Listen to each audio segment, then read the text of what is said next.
দীর্ঘ সময় ধরে সংসদ বয়কট করলে গণতন্ত্র ক্ষতিগ্রস্ত হবে, জনগণ তাদের অধিকার হারিয়ে ফেলবে। সংসদে ওয়াকআউট করা বিরোধী দলের অধিকার, এটি একটি রাজনৈতিক চর্চা।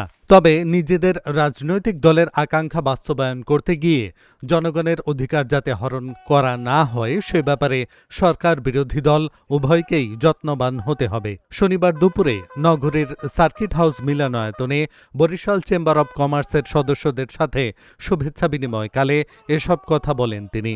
স্পিকার আরও বলেন, গত ১৭ বছরের গণতন্ত্রের চর্চা ব্যাহত হয়েছে, আর গণতন্ত্র না থাকার কারণে হত্যা, গুম, লুট, রাষ্ট্রীয় সম্পদ পাচার হয়ে বিদেশে চলে গেছে। বিগত ১৬ বছর জাতীয় জীবনে সবচেয়ে অন্ধকারাচ্ছন্ন সময় ছিল। অবশেষে ছাত্র জনতার আন্দোলনের ফলে দেশে গণতন্ত্র প্রতিষ্ঠা হয়েছে। তাই এই গণতন্ত্রকে হারিয়ে যেতে দেয়া যাবে না।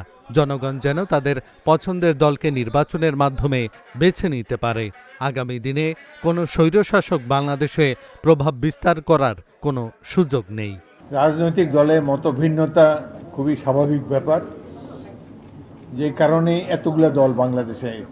সবাই যদি একমতে থাকতো তাহলে তো একটা দলই থাকতো এখানে। সংসদে ওয়াকআউট করা বিরোধী দলের অধিকার। আমরা যখন বিরোধী দলে ছিলাম আমরাও অনেক ওয়াকআউট করেছি। এটি একটি রাজনৈতিক চর্চা। তবে দীর্ঘস্থায়ী ওয়াকআউট বা দীর্ঘ সময় ধরে সংসদ বয়কট করলে গণতন্ত্র ক্ষতিগ্রস্ত হবে, জনগণ আবার তাদের অধিকার হারিয়ে ফেলবে। সুতরাং বিরোধী দলের প্রতি আমার আহ্বান রইল, তারা যেন কারণে অকারণে ওয়াকআউট না করে।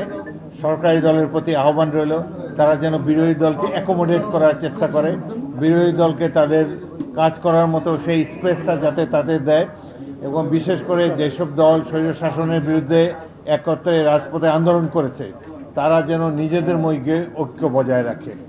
না হলে আবার বিদেশে যারা পালিয়ে আছে তারা আবার ফিরে এসে এই দেশে আবার দুঃশাসন কায়েম করবে। সুতরাং নিজের রাজনৈতিক দলের ম্যানিফেস্টো বাস্তবায়ন করতে গিয়ে জনগণের অধিকার যাতে হরণ করা না হয় সে ব্যাপারে সরকার বিরোধী দল উভয় যত্নবান থাকবেন বলে আশা করি, এবং আশা করি সম্মিলিতভাবে জাতীয় ঐক্যের মাধ্যমে এই দেশ ধীরে ধীরে অর্থনৈতিক সমৃদ্ধির পথে এগিয়ে যাবে। সবাইকে ধন্যবাদ।